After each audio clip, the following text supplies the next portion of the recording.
Doesn't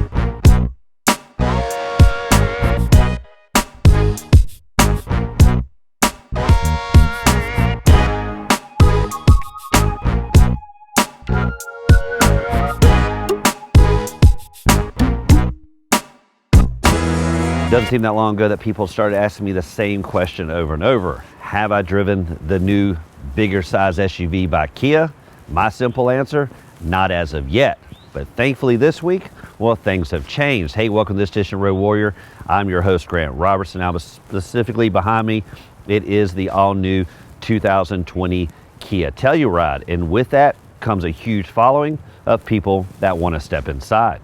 When you look at Kia's lineup, there's certainly no backseat driver when it comes to delivering bigger offerings. We already see that with the Kia Sorento and the fact that it has 3 rows of comfort and upwards of room enough for 7. But obviously the Telluride expands on that just a little bit by delivering room enough for 8 and obviously a bigger footprint. But where it starts to me is the exterior. Nice, modest overall look. Nice and regal, and first at the 4 corners, black in accents, really with this very darkened exterior color, gives it a nice sporty monochromatic approach. When it comes to some of the other accents, really just a nice brushed aluminum accent, not chromed or blinged out, even right down to the door handles with its two-tone approach. But really overall, the body lines are nice and tight. Maybe also taking a little cue from some of the more regal, more premium models, maybe like Range Rover, that has kind of a similar silhouette when you look at some of their offerings.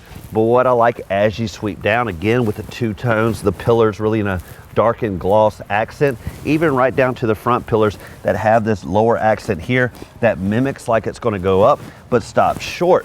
Really, those are just touches of elegance. What I also like is at the 4 corners. These black and darkened rims really set off and make a sporty kind of look. That's something that a lot of the industry is going towards and really sets the tone really on this vehicle. Now looking at the lower third, we do have a nice rubber cladding because after all, this is an all-wheel drive model and they do tout that it can go off the beaten path. So a little bit of prevention when it comes to the scrapes and dings. But as you sweep down, again, the dual tone accents with again this kind of brushed look aluminum, but the rubber cladding on the lower portion. So as we sweep around this vehicle, typically I'd work around the back and get to the front and save the grille warfare for last, but really this is one of the best parts of this vehicle. Now it all starts with the overall kind of wide stance look. Again, somewhat low. Some big SUVs like to get a somewhat elevated stance to it, but this one nice and modest. Now obviously what we see on the hood is no plain Jane, but these nice chiseled edges right in through the middle, really getting a nice overall tone. Now when you look at the front end, no blunt force trauma here, no squared off lines, but really a modest arching all the way across. You can't find a straight edge on this front side. Again, bringing that brushed look around to the front with the dual tones once again. What I also like, and something you see on some of the premium brands, is this right across the front. Really pronounced badging when it comes to Telluride, emblazoned with obviously the Kia logo down below. Now as you look, there's a nice body color all the way around. Very stacked vertical headlights. Again, a lot of what the industry is doing, really bedazzling with the lighting around. Now interestingly, the fog lights aren't in the traditional sense here, but instead positioned nice and centered down low. Now what I found is I ran them pretty much all the time and noticed how much of a nice illumination they had right in front of the vehicle. That versus maybe the side mounts that maybe don't do as well. This is the first time I've seen this really positioned right through here. Again, the nice accent down low. Now looking at airflow, what you're going to see is a huge offering of infusion in air, really through the traditional sense with the upper grille, downside, and even on these outer ports. Now typically on a lot of vehicles, these are just going to be fake, mainly just there for kind of look, but not here on the Telluride. These actually operational, bringing the air and sweeping around the vehicle. So let's talk about the size of this vehicle, because that's where this vehicle truly measures up when it comes to, well, delivering that interior comfort and obviously being the bigger sibling now in the Kia lineup. Now overall, you're looking at about 196 inches long, wheelbase stretched at about 114. Now I mentioned about the kind of wide stance, and that is pronounced when you look at the width, around about 78 inches. But again, I talked about the overall height being somewhat subdued, and you'll see that in the fact that it's just about 68 inches tall. really making for great numbers that mean, well, it feels obviously wide, but really subdued, and that's going to be helpful in those tight spots, specifically parking decks. We all kind of grimace when we feel like we're just too tall. But even though this vehicle is somewhat subdued in overall height, still has great ground clearance, around about 8 inches. And with that all-wheel drive that I mentioned earlier, well, certainly ground clearance really comes into play. Now, this is the SX model, which means it had a lot of premium features, and one big difference is the layout on the inside. Instead of the standard bench styling in the second row, does come with captain chairs. That's going to diminish occupancy from 8 to 7, but really that's not a big deal. What it also does is upgrade at the 4 corner standard. Instead of standard 18-inch wheels, upgrades to 20. Now, one nice feature you're going to find on Telluride is safety, and with the overall size, well, you want to keep the driver in control, and one thing that helps with that is the cameras, the front camera, back camera, and the cameras mounted on the side mirrors. That really gives the driver the 360 view. But then Telluride takes it one step further, and the way it works really is here at the mirrors. Now, what you'll notice is the mirrors really tuck in when you lock this vehicle. Again, that's going to help with scrapes and dings, but there's a lot of electronics going here as well, really with the cameras and the blind spot awareness. Now, it's going to be a typical illumination, gives you a little light there, lets you know there's someone in your blind spot. But when you activate the blinker, what that does is shoot a camera down the side, gives you a visual right there on the gauge cluster. That just takes the driver's awareness to the next level, really making this vehicle feel well scaled down even on the open road. Now, sweeping down to the back end, let's talk about design. Again, you have this nice lower third. Gets a little bit wider here at the back end, but the dual tones once again when it comes to that accent down low. Telluride again emblazoned across the middle. Now, what you're going to see body color pretty much everywhere else. Now, what I also like is the waterfall-like approach when it comes to the rear tail lights. Really just a nice illumination and vertical stack to couple nicely with the front headlights. Now let's talk about ingress into the vehicle. Nice modest key fob. The actual buttons are in a little bit different alignment here on the side versus the face. That just takes a little bit of getting used to because you kind of understand where the placement is. Now, pretty much you're going to keep this in your pocket and pretty much forget about it. Now, access to the vehicles, there's a simple button there on the front doors. They don't have an access button at every entry. That's something I always gripe about. If you can put it at the front doors, put it at the others, but a nice simple press unlocks everything. Now, here at the back end, this is the premium, so it does have a nice power hatch, and there's, well, a couple ways to get in. Simply just go up, press the button, or you can simply just stand right here and it'll activate knowing that you're close after a couple, 3 audible beeps. That's going to raise it without even having to do anything. And what's helpful with that is when you're walking up, got things in your hand, this just makes it easier. Now, a lot of vehicles do, of course, have the motion activated and all that jazz, but just standing here, to me, is so much simpler. Now, once you open it up, what you're going to reveal is around about 21 cubic feet of space behind the third row. Now, if you lay these down, you're going to more than double it to around about 46 cubic feet. Now, with all the seating laid flat all the way to the front row, that's going to be around about 87 cubic feet. And what's great is really it makes for a nice seamless floor, pretty much flat from back to front.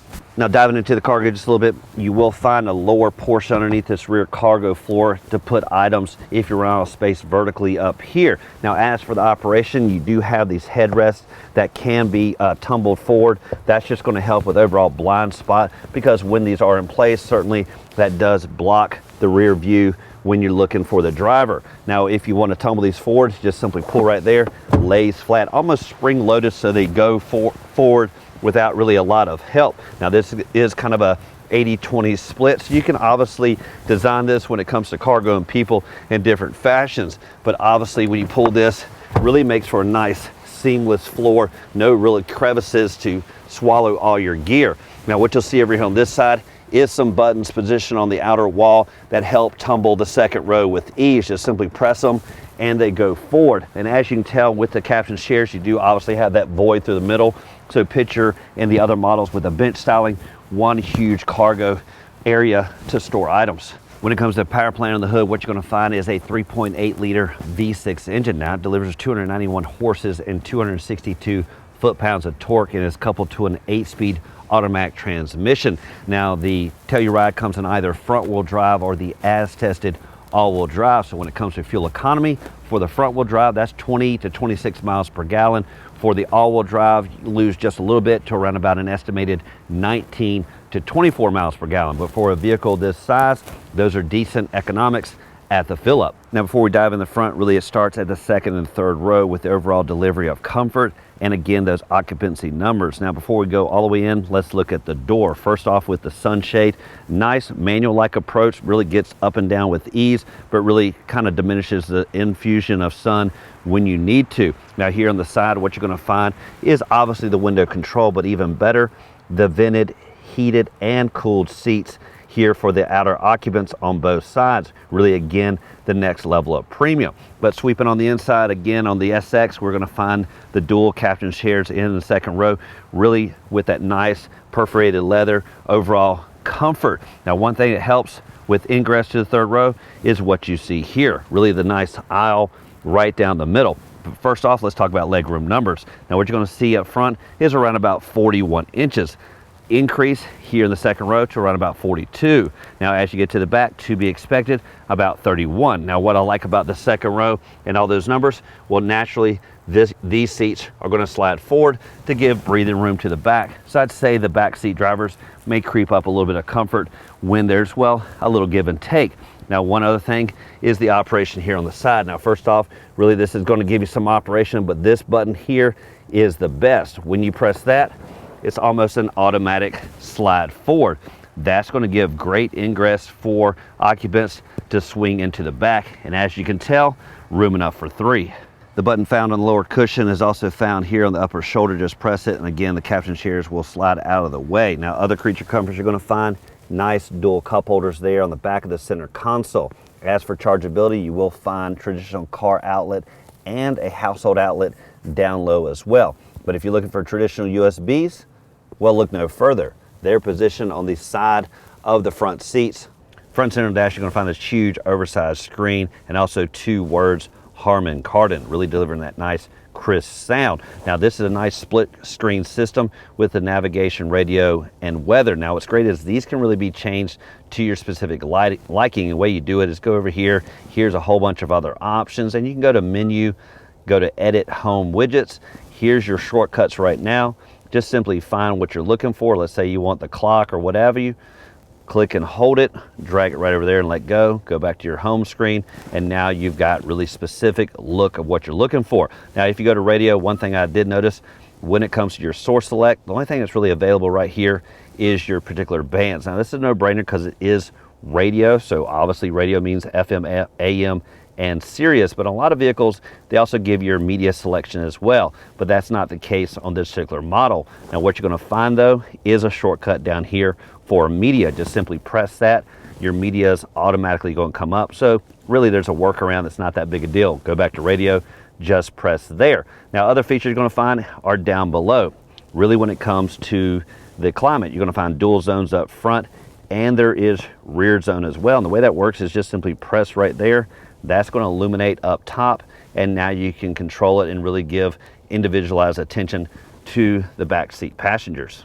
Keeping everything looking nice and sleek really is the layout of this vehicle. Everything's really nice and positioned just perfectly, ergonomically correct of where I'd prefer it. First off, really being the heated and cooled seats. You'll see that on both sides for the front occupants, and again, you'll see that for the captain chairs in the second row. They're positioned on the door. Now, keeping everything nice and regal again is this covering. You can press that right there.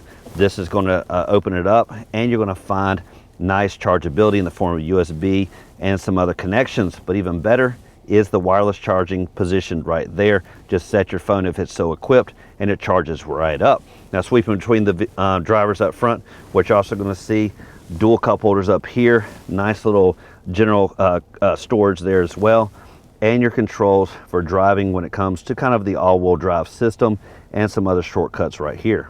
Now, when it comes to gauge cluster, you're going to find a standard analog tach and speedometer, and well, something that's not standard is that display in the middle. Now, it looks pretty much straightforward with the good old readout for the digital speed, but well, this is where that extra level of safety is delivered, specifically when you turn on the turn signal. When you do that, what changes is the camera view. That's looking right down the passenger side of the vehicle, really give you a nice view of what's going on. Now, certainly the little illuminators there on the mirror will give you a view of that as well, but this is just next level of safety.